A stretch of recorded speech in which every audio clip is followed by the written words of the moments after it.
परमात्मा के चरणों में कोटि कोटि वंदन। आप सभी का हार्दिक हार्दिक अभिनंदन। आज हम थोड़ी सी जीवन जीने की कला सीखना चाहेंगे। उसके विषय में मैं थोड़ा सा आपको बताना चाहती हूँ कि जैसे हम लोग चाहते हैं कि हम स्वस्थ रहें, हम लोग चाहते हैं कि हम खुश रहें, और आजकल सब कुछ हम इंस्टेंट चाहते हैं क्योंकि समय भी ऐसा चल रहा है। हर चीज़ इंस्टेंट चाहिए, फूड चाहिए इंस्टेंट चाहिए, खुशी चाहिए इंस्टेंट चाहिए, मतलब कोई भी चीज़ हम लेना चाहें सब इंस्टेंट मैसेजेस ये चीज़ें। और आजकल हो भी गया है ऐसा कि बहुत सारी चीज़ों में हम इंस्टेंट हो गए हैं और वैसे ही हमारी नेचर बन गई है। तो सबसे पहले हम समझेंगे कि कुदरत का जादू क्या है। मतलब ये जो नेचर है इसमें बहुत सारा आश्चर्य है, बहुत सारी चीज़ें आश्चर्यकारी हैं। क्या आश्चर्यकारी है? जैसे आप देखेंगे कहीं पर ऊंचाई है तो कहीं पर गहरी खाई है, कहीं पर रेशमी झरने हैं, उनका मीठा प्यारा पानी है, और कहीं पर समुद्र का खारा पानी है। ये क्या है? नेचर है। कहीं पर बहुत सारी बीमारी है तो कहीं पर ऐसी जड़ी बूटियां हैं जिनसे औषधियाँ बनती हैं। कहीं पर शरीर की सीमाएं हैं तो कहीं पर समुद्र का विस्तार है। यानी ये जो कुछ है नेचर में है, ये आश्चर्यकारी चीज़ें हैं। इतना खुला आकाश है, तारे हैं, सूरज, चांद, ये सब चीज़ें नेचर से जुड़ी हुई हैं। और हम लोग मतलब आज हमने नेचर के साथ जीना छोड़ दिया है, तो इसलिए हम ज़्यादा परेशान रहते हैं और हम ज़्यादा बीमार भी रहते हैं। आपको पता है हमारा जो शरीर है वो 5 तत्वों से बना है। तो कभी भी एकांत में बैठकर आप 5 तत्वों का चिंतन करते हैं, वो 5 तत्व इस नेचर में हैं। जैसे महसूस कर सकते हैं अपने आप को, जैसे हम समुद्र के किनारे पर बैठे हैं, समुद्र की लहरें आ रही हैं, पानी को हम देख रहे हैं, महसूस कर रहे हैं। और फिर आपने हवा को महसूस करना है, क्योंकि हमारे शरीर में 5 तत्व क्या हैं? पृथ्वी है, हवा है, आकाश है, अग्नि है, और क्या चीज़ें हैं? पानी हो गया, पृथ्वी हो गया, अग्नि हो गया, आकाश हो गया। इन चीज़ों से हमारा हवा हो गई, ये इन चीज़ों से हमारा 5 तत्वों से हमारा शरीर बना है। तो कभी एकांत में बैठकर हमें इन चीज़ों का चिंतन करना चाहिए। जैसे आपने महसूस किया हरे भरे पेड़ हैं, उनको छूकर हवा आ रही है, या फिर जैसे आप समुद्र के किनारे पर बैठे हैं, धरती की ऊर्जा मिलनी शुरू हो गई। आपने इमेजिन करना है, ये धरती की ऊर्जा मिलनी शुरू हो गई। और फिर महसूस किया कि जैसे हवा आ रही है उन पेड़ पौधों को छूकर, तो हवा मिल गई। आपने हरियाली को महसूस किया तो हरियाली आपके पास महसूस होने लगी और उन जड़ी बूटियों की ऊर्जा आपके पास पहुंचने लगी। आपने अग्नि तत्व को महसूस किया, अग्नि को, तो आपके भीतर जो आपका तेजस्विता है वो तेजस्विता बढ़ने लगी। आपने पानी को महसूस किया तो आपके भीतर पानी जल तत्व की कमी है या कुछ ज़्यादा है तो वो बैलेंस हो जाएगा। यानी इन 5 तत्वों का चिंतन करके हमारा जो शरीर वो बैलेंस हो जाएगा और उसमें रोग की संभावनाएं कम हो जाएंगी। देखिए इस संसार में 3 तरह के लोग हैं। 3 तरह के कैसे लोग हैं? एक हैं बिल्कुल सिकुड़े हुए, एक हैं खुले हुए, और एक हैं अटके हुए। उन सब के लिए ज्ञान एक काम करता है सिकुड़े हुए लोगों को सिकुड़न से बाहर निकालने का। और जो अटके हुए लोग हैं उनमें भी ज्ञान झाड़ू का काम करता है। कई कबार ऐसा होता है कि इंसान जैसे अब सिकुड़ता कैसे है ये देखो, सिकुड़न कैसे, जैसे किसी के ऊपर पानी डाल दिया तो वो सिकुड़न सी हो जाती है ना। किसी ने मजाक किया तब सिकुड़ गए, या फिर कोई एकदम हम चल रहे हैं, कोई पास से गाड़ी निकाल कर ले गया, डैश मार के चला गया, तो हम एकदम सिकुड़ गए। या किसी ने हमारे सामने बहुत, हमें इंग्लिश नहीं आती, फ्लुएंटली ऐसे इंग्लिश में बात करने लगा, तो हम एकदम सिकुड़न सी महसूस करते हैं, यानी सिकुड़ जाते हैं। तो उस सिकुड़न को कैसे ख़त्म किया जाए, यानी उस सिकुड़न से बाहर कैसे निकलें हम? सिकुड़न से बाहर निकलने के लिए भी एक मंत्र है, एक मुद्रा है, वो जो आपके जीवन में काम आएगी, मैं बताती हूँ। और अटके हुए लोग कैसे हैं? जो अटके हुए हैं छोटी छोटी बातों पे, उलझे हुए हैं छोटी छोटी बातों में। कभी कभार ऐसा होता है कि एक बड़े पैटर्न से तो हम बाहर निकल जाते हैं, बड़े बुरे संस्कार को तो हम तोड़ देते हैं, लेकिन छोटी छोटी चीज़ों में उलझ जाते हैं, अटक जाते हैं और वहीं पर अटक जाते हैं। कैसे? जैसे हाथी तो निकल गया और उसकी पूंछ रह गई, यानी पूंछ अटक गई। इसी तरह से हम बड़ी बड़ी बातों को तो छोड़ देते हैं, लेकिन छोटी छोटी बातों में अटके रह जाते हैं और अटके रह के अपनी सारी एनर्जी लॉस कर देते हैं।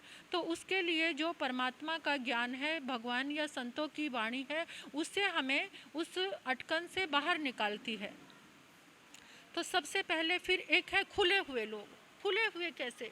जो पूर्ण तरह से खुल चुके हैं, जिनके पास ना अटकन है ना सिकुड़न है, वो पूरी तरह से खुले हुए हैं। और खुले हुए लोग कैसे जीते हैं? वो बिल्कुल बिंदास जीते हैं। और खुला हुआ जो व्यक्ति होता है वही ज़िंदगी को सही मायनों में जी सकता है। हर चीज़ में खुलना। खुलना कैसे? कभी कभार तुम मतलब जैसे बैठकर देखो, बैठकर चिंतन करो कि क्या तुम खुले हुए हो, क्या तुम्हारे पास खुशी है, क्या तुम खुशी से भरे हुए हो। और खुलने के लिए क्या करना है? जिस समय तुम कहीं पर पहले अपने मन को तैयार कर लो कि हम एकदम अपने आप, जैसे बच्चा खुला हुआ होता है तो वो क्या होता है, और जैसे फूल एकदम खुला हुआ, खिला हुआ फूल कैसा होता है? खुला हुआ, वो खुशबू देता है। मुस्कुराना, यानी ज़िंदगी में खुश होना, मुस्कुराना, ये खुलना होता है। जैसे बच्चा किसी भी चीज़ में संकोच नहीं करता, ना वो सिकुड़न होती है उसके अंदर और ना ही उसके अंदर अटकन होती है, पूर्ण तरह से खुला, बच्चे जैसा जीवन जीना।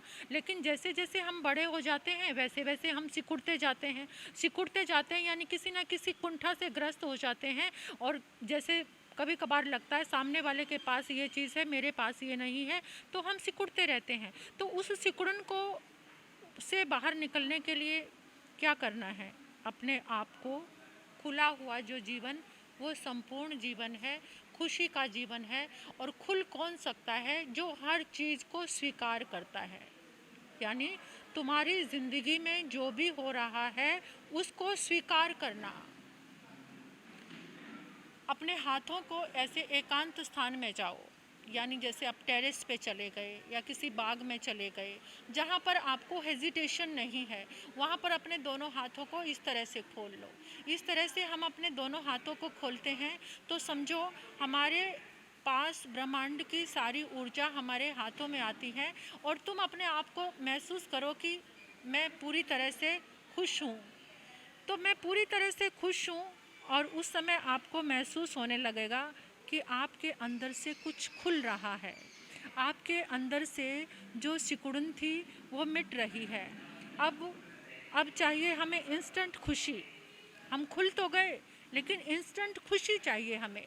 इंस्टेंट खुशी का सबसे बड़ा मंत्र है जो मैं आपको बता रही हूँ, वो सबसे बड़ा मंत्र है। ये मंत्र आपको जपना है कि क्या मैं ये स्वीकार कर सकता हूँ।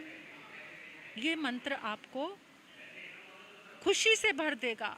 क्या मैं ये स्वीकार कर सकता हूँ? उसके लिए आपको एक मुद्रा बनानी है। जब भी ये मंत्र दोहराना है कि क्या मैं ये स्वीकार कर सकता हूँ, तो उसके लिए आपको मुद्रा बनानी है, ये ब्रैकेट मुद्रा। ये कौन सी मुद्रा? ये ब्रैकेट मुद्रा। ये ब्रैकेट मुद्रा में, यानी जैसे ब्रैकेट में सब कुछ लॉक कर देते हैं ना, बीच में डाल देते हैं, तो इस ब्रैकेट मुद्रा में आपने जब भी ये सोचना है कि क्या मैं ये स्वीकार कर सकता हूँ। सपोज़ करो कि आप कहीं लिफ्ट में जा रहे हैं, चलते चलते एकदम लिफ्ट रुक गई तो आप परेशान हो गए, लेकिन उसी समय आपने ये मुद्रा बना लेनी है, ब्रैकेट मुद्रा। और क्या बोलना है कि क्या मैं इसे स्वीकार कर सकता हूँ, तो आपके अंदर से जवाब आएगा, हाँ मैं इसे स्वीकार कर सकता हूँ। ये इंस्टेंट खुशी का मंत्र है और ये मुद्रा आपके लिए बहुत बड़ा काम करेगी। ये ब्रैकेट मुद्रा, यानी जब ये ब्रैकेट मुद्रा आप बनाएंगे तो इस ब्रैकेट मुद्रा से आपको खुशी मिलनी शुरू हो जाएगी। फिर जैसे सपोज़ करो कि कभी कभार हमारी ज़िंदगी में ऐसा होता है कि हम किसी को फ़ोन करते हैं और वो फ़ोन उठाता नहीं है, तो हम इरिटेट होते हैं, जल्दी से फ़ोन उठाए, जल्दी से फ़ोन उठाए। उस समय फिर आपने इसी मंत्र को दोहराना है कि क्या मैं इसे स्वीकार कर सकता हूँ। उसने, सामने वाले ने फ़ोन नहीं उठाया, घबराना नहीं, क्या मैं इसे स्वीकार कर सकता हूँ। तो आपके अंदर से आवाज़ आएगी, ये आपकी इंस्टेंट खुशी है, आपको तुरंत खुशी मिलेगी, अंदर से महसूस होगी कि हाँ मैं इसको स्वीकार कर सकता हूँ। तो ये स्वीकार करने का जो मंत्र है, ये आपके भीतर जकड़ी हुई सिकुड़न को ठीक करेगा। आप जो सिकुड़ चुके हैं, आप जो एकदम मायूस हो चुके हैं, आप सिकुड़न में आके जो डिप्रेशन में जा चुके हैं, आप सिकुड़न में आकर जो एंजाइटी में जा चुके हैं, क्योंकि ये जो सिकुड़न होती है ये हमें एंजाइटी में ले जाती है, हमें डिप्रेशन में ले जाती है। तो उससे बाहर निकलने के लिए ये बहुत बड़ा मंत्र है कि क्या मैं इसे स्वीकार कर सकता हूँ। अपने आप से पूछा करो, कोई भी आपके सामने डिफ़िकल्ट मैटर आए, कोई भी ऐसी चीज़ आए, कभी कभार कोई चेहरे ऐसे आ जाते हैं जिन्होंने आपका सम्मान नहीं, अपमान किया होता है, वो चेहरे सामने आते ही आप परेशान हो जाते हो। और फिर उस समय अपने आप से पूछना कि क्या जिसको मैंने अस्वीकार कर दिया है उसको मैं स्वीकार कर सकता हूँ। लेकिन आपने मुद्रा यही बनानी है, ब्रैकेट की मुद्रा। इस ब्रैकेट मुद्रा को बनाकर जब जब आप इस मंत्र को दोहराएंगे तो आपके अंदर आएगा कि हाँ मैं इसको स्वीकार कर सकता हूँ। तो ऐसी छोटी छोटी जो चीज़ें हैं, छोटी छोटी जो बातें हैं, अगर इनको हम ध्यान में लेकर आएँ तो हमने सिकुड़ा हुआ नहीं बनना, अटका हुआ नहीं बनना, बल्कि हमें खुले हुए इंसान की तरह जीना है। और जो खुला हुआ होता है वो पता है कैसा होता है, जस्ट लाइक एक हेलीकॉप्टर। जैसे मतलब बॉम्बे है, बॉम्बे के रास्ते कैसे हैं, अभी इधर से निकल गए, फिर इधर से आजकल जो फ्लाईओवर बन गए, फ्लाईओवर बनने के बाद इधर से गाड़ी निकलती है, इधर भी रास्ता नज़र आता है, इधर भी रास्ता नज़र आता है। तो कभी आप कंफ्यूज हो जाते हैं कि ये रास्ता किधर जाता है। लेकिन उसी रास्ते को अगर हेलीकॉप्टर से देखा जाए तो सारे के सारे रास्ते आपको क्लियर नज़र आएंगे। तो इसी तरह से जो खुला हुआ व्यक्ति है वो एक हेलीकॉप्टर जैसी नज़र है उसकी, कि उसको सारे रास्ते, यानी वो किसी भी रास्ते से निकल जाए वो सारे रास्ते उसको एकदम अच्छे से नज़र आएंगे, अच्छे से खुले हुए नज़र आएंगे। तो हमें अपने आप को खोलना है पूरी तरह से। और खुलेंगे कैसे, जब हम इस सिकुड़न से बाहर निकलेंगे। कौन सा मंत्र दोहराएंगे कि क्या मैं इसे स्वीकार कर सकता हूँ। हर चीज़ को जब एक्सेप्ट करना शुरू कर दोगे, स्वीकार करना शुरू कर दोगे, तो चेहरे पर मुस्कान आ जाएगी, तुम्हारा चेहरा एकदम ऐसे मुस्कुराएगा। और जब तक हम किसी चीज़ को स्वीकार नहीं करते तभी तक हम दुखी रहते हैं, तभी तक हम परेशान रहते हैं। जो भी चीज़ मिली है तुम्हें, जैसा भी कुछ मिला है, कई लोग अपने बॉस को लेकर ही परेशान रहते हैं, सिकुड़े रहते हैं। लेकिन उस समय सोचो ये मुद्रा बनाकर कि क्या मैं इनको स्वीकार कर सकता हूँ। अरे जिसके यहाँ पर जॉब की है, जब उसके यहाँ पर जॉब को एक्सेप्ट किया है तो उसको भी स्वीकार करना पड़ेगा। और उसको स्वीकार करने से आपके भीतर में इंस्टेंट खुशी आएगी, हैप्पीनेस आएगी और आप खुश तरीके से अपने जीवन को जिएंगे। तो इसलिए ये कुछ छोटे छोटे सूत्र हैं जो हमारे जीवन में जादू का काम करते हैं। हमारा जीवन जादू की तरह बह जाता है। सबसे पहले नेचर के साथ जीना, नेचर के ढंग को स्वीकार करना, सबसे पहले नेचर के ढंग को स्वीकार करना और फिर उसके बाद अपने खुले रूप को स्वीकार। तुम्हें जब तुम बचपन में थे, तुम खुले हुए थे, फिर बड़े होते होते इतनी डिजायर्स, इतनी इच्छाएं आ गई कि तुम सिकुड़ते चले गए, कहीं उलझते चले गए, अटकते चले गए और सिकुड़ते चले गए। तो अब इस सिकुड़न से बाहर निकलने का क्या, एक खुली जगह में जाओ और वहाँ पर दोनों हाथों को खोलो और महसूस करो कि मैं कितना प्रसन्न हूँ, मैं कितना खुश हूँ, मैं एकदम, मेरा जीवन बिल्कुल बहुत अच्छा है कि मेरे आसपास इतनी सुंदर नेचर है, मेरे आसपास रहने वाले लोग इतने अच्छे हैं, जिनके विषय में तुम जितना अच्छा सोचोगे तुम उतने ही अच्छे बनते जाओगे। बस तुम्हारी सोच पे डिपेंड करता है।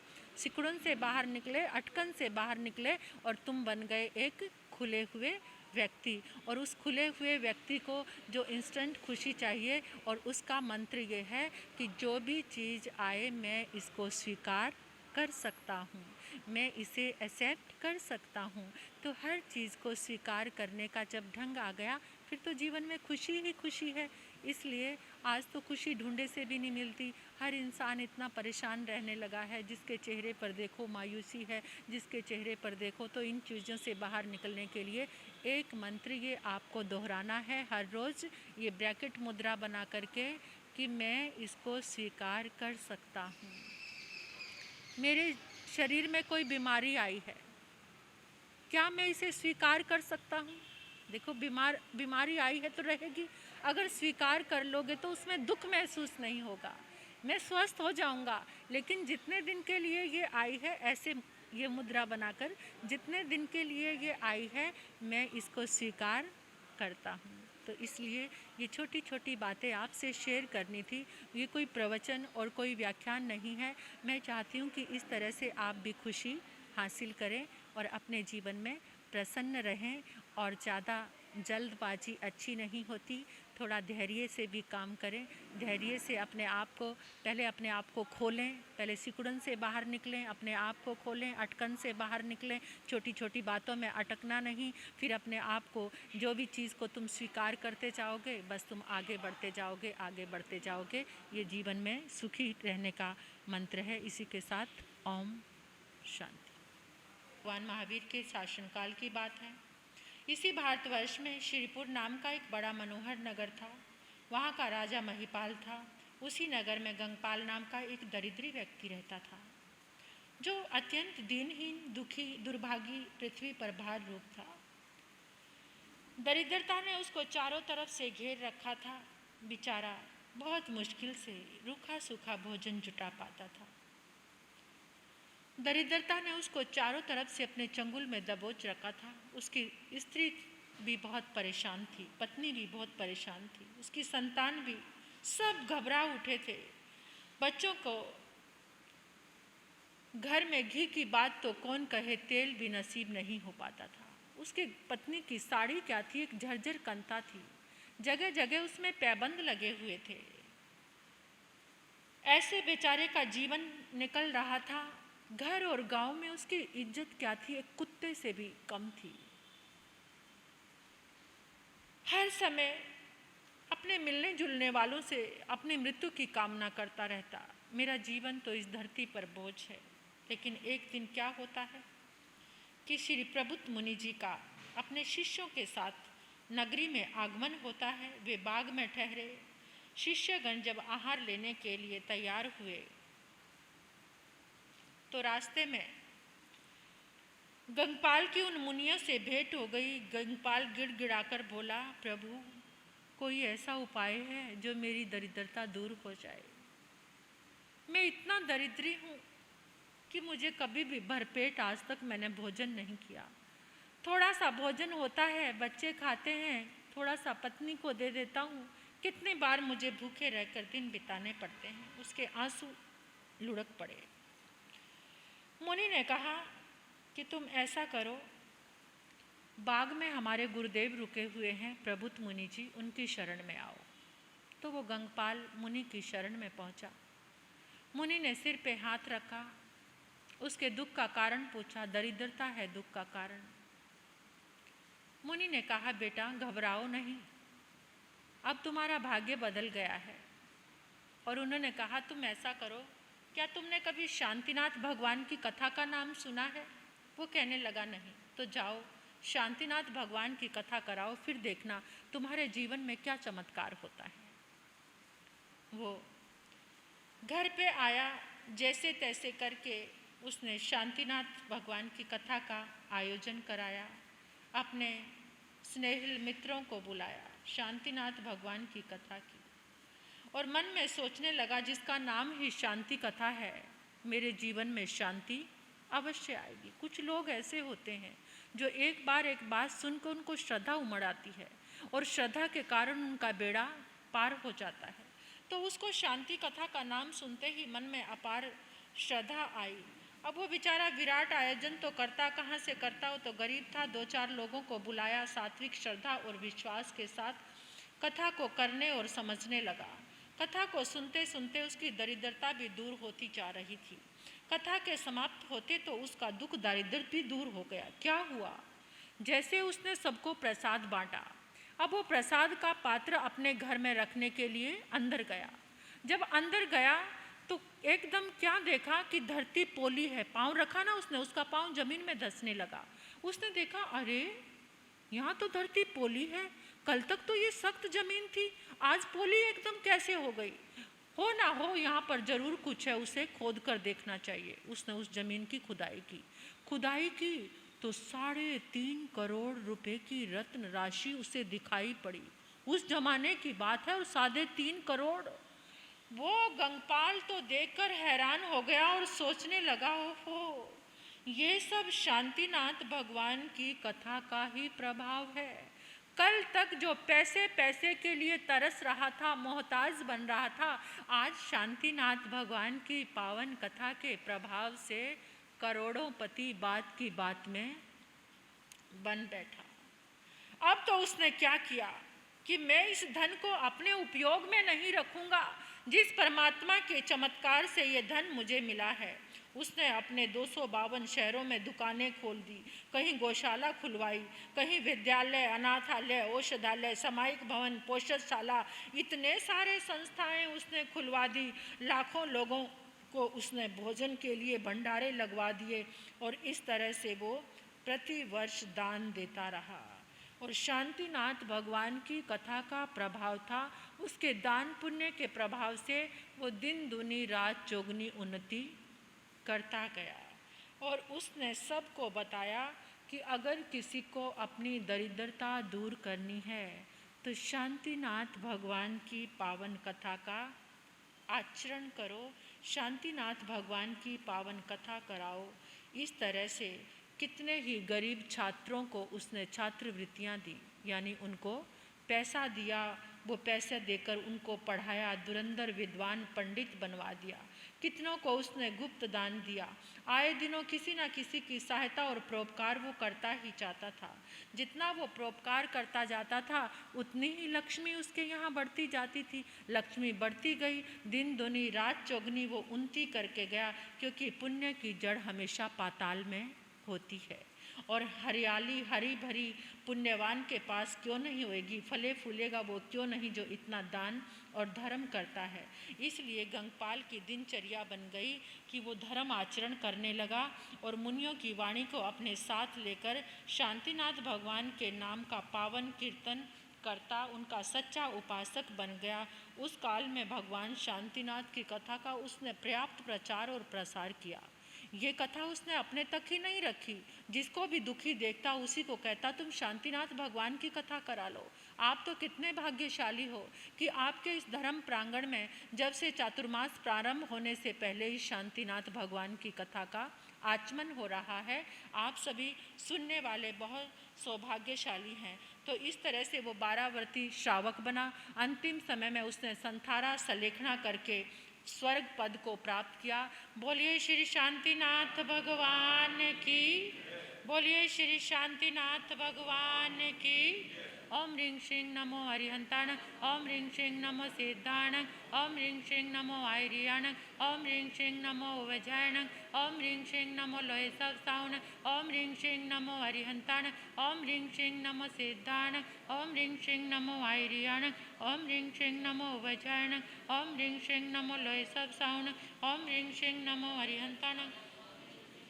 सिद्धाणं ओम ह्रीं श्रीं नमो आयरियण ओम ह्रीं श्रीं नमो वज्रायण ओम ह्रीं श्रीं नमो लोय सब साउन ओम ह्रीं श्रीं नमो अरिहंताण ओम ह्रीं श्रीं नमो सिद्धाण ओम ह्रीं श्रीं नमो आयरियण ओम ह्रीं श्रीं नमो वज्रायण ओम ह्रीं श्रीं नमो लोय सब साउन ओम ह्रीं श्रीं नमो अरिहंताण ओम ह्रीं श्रीं नमो सिद्धाण ओम ह्रीं श्रीं नमो आयरियण ओम ह्रीं श्रीं नमो वज्रायण ओम ह्रीं श्रीं नमो लोय ओम ह्रीं श्रीं नमो अरिहंताणं ओम ह्रीं श्रीं नमो सिद्धाणं ओम ह्रीं श्रीं नमो आयरियण ओम ह्रीं श्रीं नमो वज्रायणं ओम ह्रीं श्रीं नमो लोय सब साउन ओम ह्रीं श्रीं नमो अरिहंताणं ओम ह्रीं श्रीं नमो सिद्धाण ओम ह्रीं श्रीं नमो आयरियण ओम ह्रीं श्रीं नमो वज्रायणं ओम ह्रीं श्रीं नमो लोय सब साउन ओम ह्रीं श्रीं नमो अरिहंताणं ओम ह्रीं श्रीं नमो सिद्धाण ओम ह्रीं श्रीं नमो आयरियण ओम ह्रीं श्रीं नमो वज्रायण ओम ह्रीं श्रीं नमो लोय सब साउन ओम ह्रीं श्रीं नमो अरिहंताण ओम ह्रीं श्रीं नमो सिद्धाण ओम ह्रीं श्रीं नमो आयरियण ओम ह्रीं श्रीं नमो वज्रायण ओम ह्रीं श्रीं नमो लोय सब साउन ओम ह्रीं श्रीं नमो अरिहंताण ओम ह्रीं श्रीं नमो सिद्धाण ओम ह्रीं श्रीं नमो आयरियण ओम ह्रीं श्रीं नमो वज्रायण ओम ह्रीं श्रीं नमो लोय सब साहुण। पांचवी कथा। एक सेठ की पुत्र वधू को वैंत्री बाधा लग गई। वैंत्री बाधा समझते हो ना, भूत प्रेत की बाधा लग गई। वो भी शांतिनाथ भगवान की कृपा से ठीक हुई। आज से लगभग 2400 वर्ष पहले, विक्रमादित्य से पहले समय की बात है। भगवान महावीर का शासनकाल।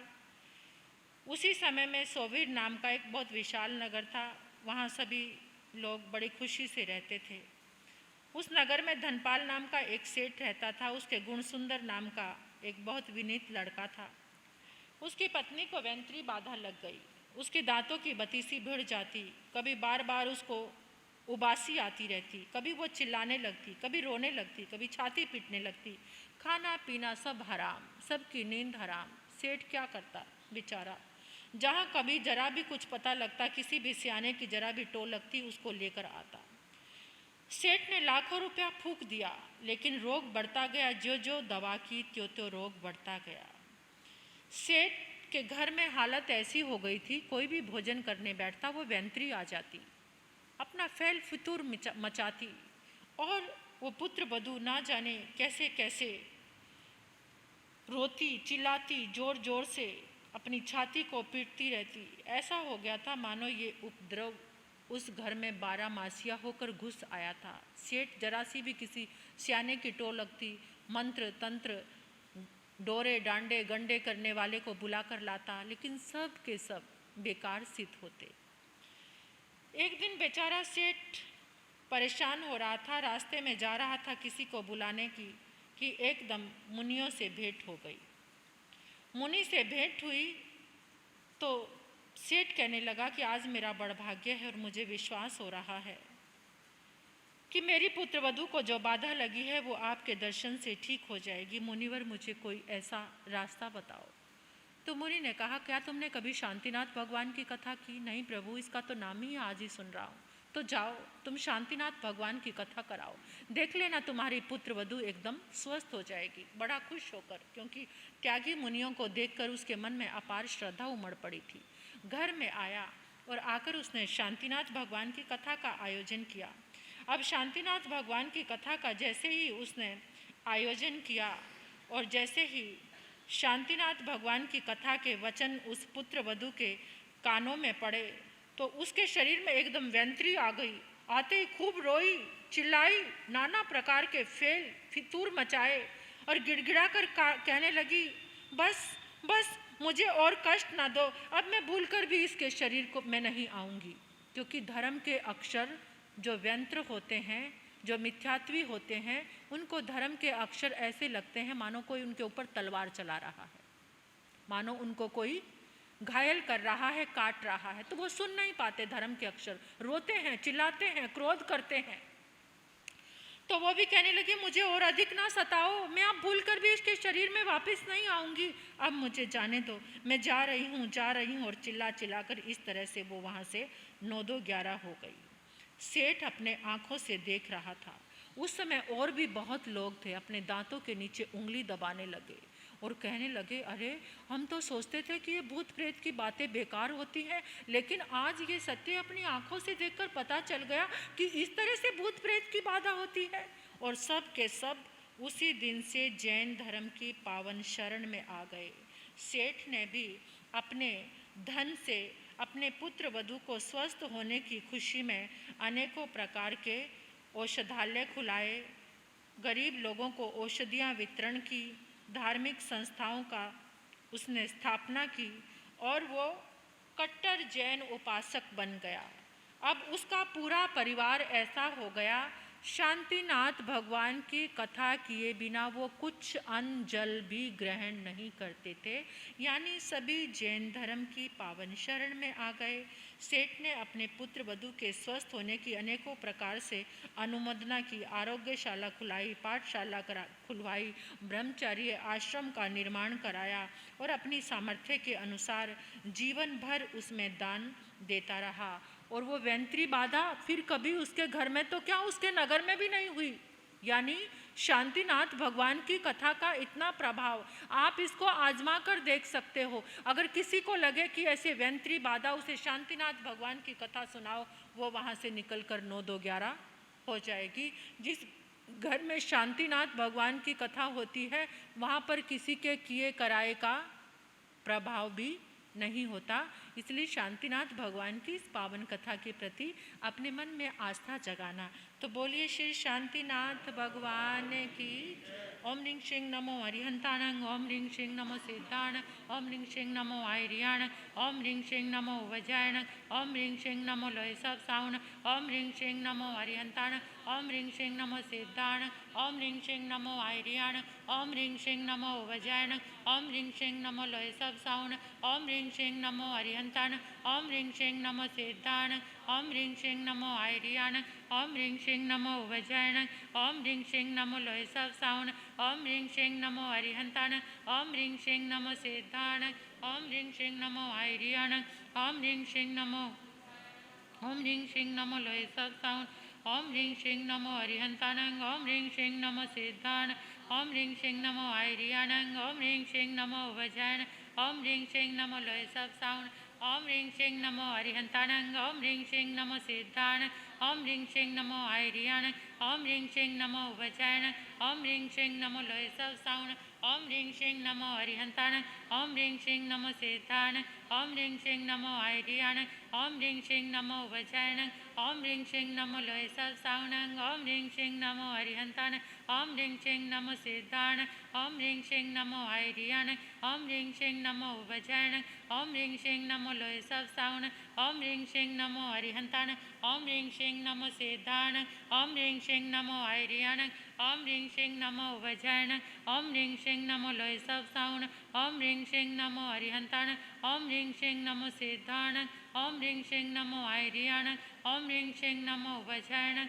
ओम ह्रीं श्रीं नमो लोय सब साउण, ओम ह्रीं श्रीं नमो अरिहंताण, ओम ह्रीं श्रीं नमो सिद्धाण, ओम ह्रीं श्रीं नमो आयरियाण, ओम ह्रीं श्रीं नमो वज्रायण, ओम ह्रीं श्रीं नमो लोय सब साउण। 6 नंबर की कथा रानी विजय सेना की है। रानी विजय सेना जैन धर्म को नहीं मानती थी। कुंतुनाथ भगवान के शासनकाल की बात है कि विश्वपुर नाम का एक नगर था। उसमें राजा विजयसेन राज्य करता था, जो जैन धर्म का अनुयायी था, लेकिन उसकी पत्नी जैनेत्र थी। उन दोनों के बीच में कभी कभी विवाद छिड़ जाता था और दोनों 36 के अंक की तरह थे। दोनों के मुख अलग तरह से रहते थे। एक बार राजा के मन में क्या भाव आया कि वो मुनि को आहार के लिए अपने राजमहलों में विनंती करके ले आए। जैसे ही मुनि को रानी ने देखा और एकदम उसके भाव बिगड़ गए। ये भिक्षुक कैसे मलिन फटे पुराने वस्त्रों में, अरे मुंह पर एक कपड़े की पट्टी बांधे हुए हैं और बगल में ये क्या ऊन के लच्छों का एक गुच्छा सा दबा रखा है। ये झोली में क्या काट के पात्र से पकड़े हुए हैं। मुझे ये टुकड़े मांगने वाले लोग जरा भी पसंद नहीं हैं। ये क्या मेरे घर में टुकड़े मांगने के लिए आकर धमका है? मुंड मुंडाकर भी बस्तियों का मोह बना हुआ है। सच्चा साधु होता तो जंगल में पड़ा रहता, वहीं फल फूल खाकर मौज मारता। ये क्या यहाँ पर आ गया है? मुझे तो इसका वेश जरा भी अच्छा नहीं लगता। ऐसे बहुत उसने अमंगलकारी शब्द अपने मुंह से निकाले और कुछ खरी खोटी मुनि को भी सुना दी। मुनि तो ज्ञान निधान थे, किसी की खरी खोटी से उनका बिगड़ने वाला कुछ भी नहीं था। क्षमाशील थे, वो तो शांति के सागर थे। और मुनि आहार भी नहीं लिया उन्होंने, तो वो ऐसे ही चले गए। लेकिन उग्र पाप वो कहलाता है जो तुरंत अपना प्रभाव दिखाता है। एकदम क्या हुआ, रानी ने अकारण ही मुनि की जो निंदा की थी उसका फल भी उसको ऐसा ही मिला। उसके अंग प्रत्यंगों में विकृति आ गई, उसका गोरा रंग श्याम वर्ण में काले रंग में बदल गया, उसका कोमल जो स्पर्श था वो कर्कश हो गया, और जो एक मनोहर सुंदरी थी वो एक कुरूपा बन गई। पीक खून उसके अंगों अंगों से बहने लगा, उसका शरीर फट गया, दुर्गंध उसके शरीर से फूट निकली। अब उसकी और दूर क्या, प्राण प्रिय जो दासियां थी ना, वो भी उससे नफरत करने लगी। राजा ने जब रानी की हालत देखी, राजा ने कहा ये क्या हो गया अचानक? अभी अभी तुमने मुनि की जो निंदा की है उसी का ये कुफल तुम्हें मिला है। चलो मेरे साथ, अभी मुनि के चरणों में जाकर क्षमा मांग लो, तुम्हारा अपराध क्षमा हो जाएगा। रानी कातर निगाहों से देखने लगी, हाथ जोड़कर कहने लगी मुझे जल्दी से मुनिराज के पास ले चलो, मुझसे बहुत बड़ा पाप हो गया। मैंने मुनि की निंदा की, इतनी भर्त्सना की, इतनी आलोचना की, उसी का ये फल है, उसी का ये जीता जागता फल मुझे मिल गया। और वो मुनि के पास आकर क्षमा मांगने लगी। मुनि ने बहुत समझाया कि हमारे श्राप से तुम्हारी ये हालत नहीं हुई। मुनि तो किसी को श्राप देते ही नहीं है, वो मुनि ही क्या जो किसी को श्राप दे दे।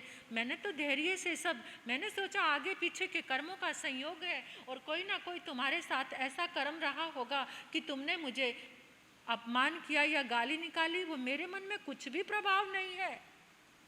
कैसे थे वो मुनि, कितने क्षमाशील थे। और वो हाथ जोड़कर कहने लगी मुझे ठीक करो, मैं आपके प्रभाव से ही ठीक हो सकती हूँ। मुनि ने कहा अगर ठीक होना चाहती हो बहन तो जाकर शांतिनाथ भगवान की कथा कराओ। एक ही अचूक औषधि है शांतिनाथ भगवान की कथा। तो वो राजा रानी को लेकर आया, शांतिनाथ भगवान की कथा कराई। शांतिनाथ भगवान की कथा करते करते रानी का रंग रूप बदलने लगा, उसका चेहरा पहले जैसा अच्छा होने लगा। देखो तुरंत प्रभाव होता था, कैसा धर्म होता था, कैसे मन के भाव होते थे। और यहाँ तो करते करते इतना समय निकल जाता है तब भी कर्म दूर होते ही नहीं। कहीं ना कहीं चूक हमारी श्रद्धा में ही है, हमारे मन में ही है। तो एकदम शांतिनाथ भगवान की कथा कराई। रानी पहले जैसी ही अच्छी हो गई। अब तो रानी इतनी विनम्र हो गई, बिना शांतिनाथ भगवान की कथा के किए वो कुछ भी नहीं करती थी।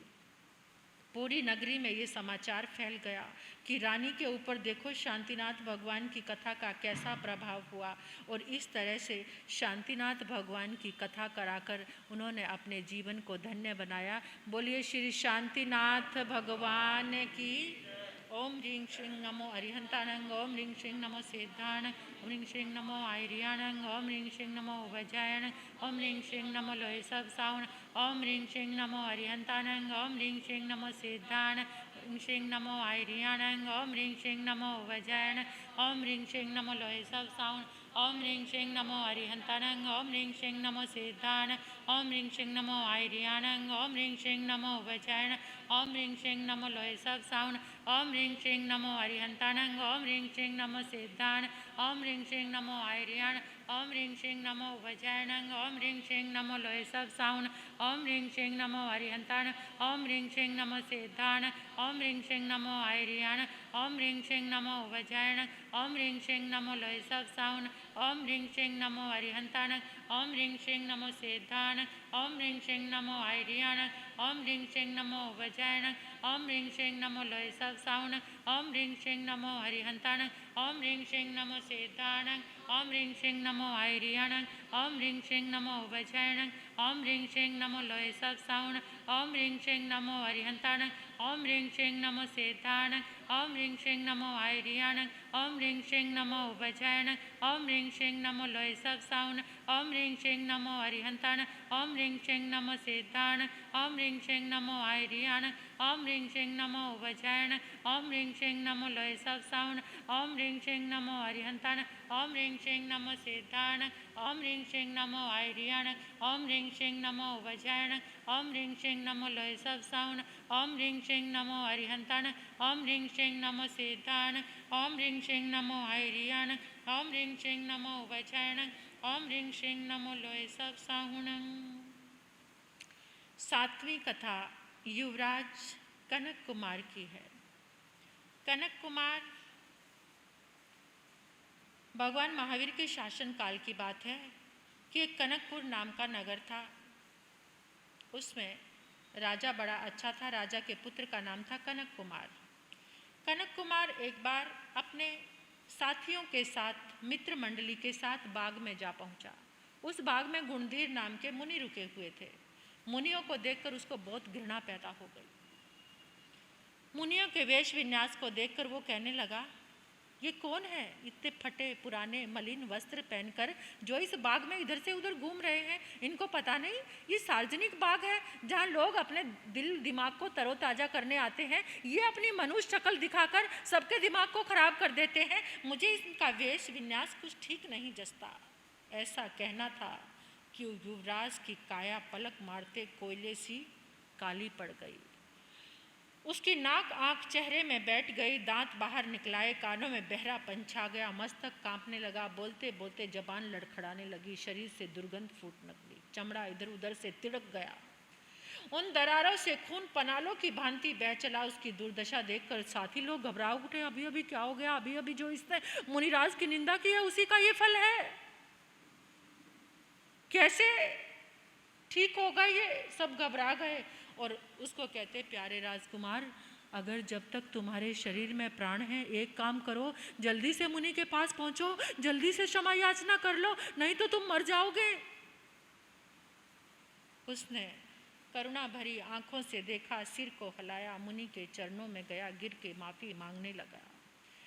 मुनि ने बहुत तरीके से समझाया, श्रावक के व्रतों के बारे में समझाया, धर्म के बारे में समझाया, और वो सब कुछ स्वीकार करता गया। मुनि के चरणों में बार बार क्षमा मांगने लगा। मैंने आपकी भर्त्सना की, निंदा की। मुनि ने कहा, हमारी निंदा नहीं। जो इंसान कोई अपमान भरे शब्द बोलता है वो स्वयं को ही बोलता है। जो कुछ भी इंसान करनी करता है वो स्वयं के लिए करता है, दूसरे के लिए कुछ नहीं। इसलिए देर सवेर से अपने कर्मों का भुगतान तो करना ही पड़ता है। तो हमारे श्राप के कारण तुम्हारी ऐसी दशा नहीं हुई। हो सकता है इससे भी पूर्व जन्म में तुमने कुछ ऐसे कर्म किए होंगे, लेकिन इंसान को अपनी भाषा का उच्चारण और विवेक के साथ करना चाहिए। कभी भी किसी को देखकर घृणा मन में मत लेकर आओ। अनेकों तरह से मुनि ने उसको समझाया, श्रावक के व्रत दिए, उसने श्रावक के व्रत स्वीकार किए और बोलने लगा, गुरुदेव, ये मैं सब अपने जीवन में स्वीकार करूँगा, लेकिन अभी मैं ठीक कैसे हो जाऊंगा? तुम जाकर शांतिनाथ भगवान की कथा कराओ। घर आया, धर्म लेकर आया, शास्त्रों की आगमों की बात सुनकर आया, 12 व्रत लेकर आया और आकर उसने शांतिनाथ भगवान की कथा, मुनियों के जैसे कथा अनुसार शांतिनाथ भगवान की कथा बड़ी श्रद्धा भक्ति के साथ कराई। सुनते सुनते उसका शरीर निरोग होने लगा। कथा की समाप्ति पर पूर्ण निरोग हुआ। यह संदेश सारे शहर में बिजली की भांति फैल गया। तब तो सभी लोगों ने भगवान शांतिनाथ की कथा घर घर में कराई। पूरी नगरी को शांतिनाथ की भगवान की कथा के प्रति श्रद्धा और विश्वास हो गया। यानी चारों तरफ धर्म की लहर बढ़ गई। आए दिनों राजकुमार अतुल धन जन की समृद्धि से संपन्न होता गया, लेकिन उसके अपने भाग्य का और अपने स्वस्थ होने का एक ही कारण जानता था, भगवान शांतिनाथ की कथा। तो ये शांतिनाथ भगवान की पावन कथा हर प्रकार के दुख दरिद्र को मिटाने वाली है, रोग शोक संताप का नाश करने वाली है, पुण्य का वर्धन करने वाली है। जैसी रही भावना जाकी, प्रभु मूर्ति तिन देखी तैसी। जैसी जिसकी भावना होगी उसको वैसा ही प्रभु का वाइब्रेशन और उनके पुद्गलों से उनको वैसा ही प्राप्त होगा। तो बोलिए श्री शांतिनाथ भगवान की। 16वें तीर्थंकर श्री शांतिनाथ भगवान की। ओम ह्रीं श्रीं नमो अरिहंताणं, ओम ह्रीं श्रीं नमो सिद्धाणं, ओम ह्रीं श्रीं नमो आयरियाणं, ओम ह्रीं श्रीं नमो वज्रायणं, ओम ह्रीं श्रीं नमो लोय सब साउन, ओम ह्रीं श्रीं नमो अरिहंताणं, ओम ह्रीं श्रीं नमो सिद्धाणं, ओम ह्रीं श्रीं नमो आयरियाणं, ओम ह्रीं श्रीं नमो वज्रायणं, ओम ह्रीं श्रीं नमो लोय सब साउन, ओम ह्रीं श्रीं नमो अरिहंताणं, ओम ह्रीं श्रीं नमो सिद्धाणं, ओम ह्रीं श्रीं नमो आयरियाणं, ओम ह्रीं श्रीं नमो वज्रायणं, ओम ह्रीं श्रीं नमो लोय सब साउन, ओम ह्रीं श्रीं नमो अरिहंताणं, ओम ह्रीं श्रीं नमो सिद्धाणं, ओम ह्रीं श्रीं नमो आयरियाणं, ओम ह्रीं श्रीं नमो वज्रायणं, ओम ह्रीं श्रीं नमो लोय सब साउन, ओम ह्रीं श्रीं नमो अरिहंताणं, ओम ह्रीं श्रीं नमो सिद्धाणं, ओम ह्रीं श्रीं नमो आयरियाणं, ओम ह्रीं श्रीं नमो वज्रायणं, ओम ह्रीं श्रीं नमो लोय सब साउन, ओम ह्रीं श्रीं नमो अरिहंताणं, ओम ह्रीं श्रीं नमो सिद्धाणं, ओम ह्रीं श्रीं नमो आयरियाणं, ओम ह्रीं श्रीं नमो वज्रायणं,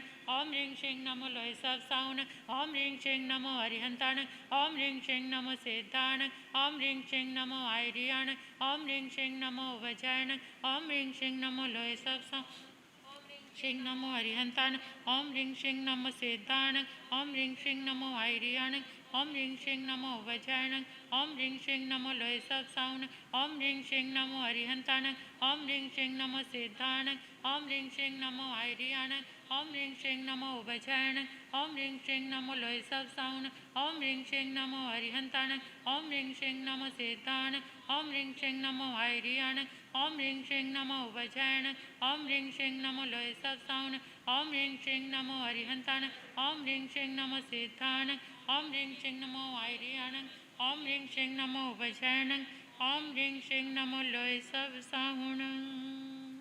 जय श्री शांति प्रभो स्वामी, जय श्री शांति प्रभो। संकट मोचन करिए, संकट मोचन करिए, सुनिए विनय विभो। ओम जय श्री शांति प्रभो। हस्तिनापुर में जन्मे अचला के, अमर अमर पति करते, अमर अमर पति करते, चरण कमल सेवा। ओम जय श्री शांति प्रभु। शांति शांति महामंत्र जो प्रेम युक्त गावे, स्वामी प्रेम युक्त गावे। रोग शोक भय नाश, रोग शोक भय नाश, सुख वैभव पावे। ओम जय श्री शांति प्रभु। निर्भय नित निरंजन जाप जपो तेरा, स्वामी जाप जपो तेरा। बहुदधि प्रबल बवर से, बहुदधि प्रबल बवर से, पार करो बेड़ा। ओम जय श्री शांति प्रभु। भक्ति भाव से करता सेवक अभिनंदन, स्वामी सेवक अभिनंदन। प्रेम पूर्ण बंसी का, प्रेम पूर्ण भक्तों का, स्वीकृत करो वंदन। ओम जय श्री शांति प्रभु, जय श्री शांति प्रभु। स्वामी जय श्री शांति प्रभु। संकट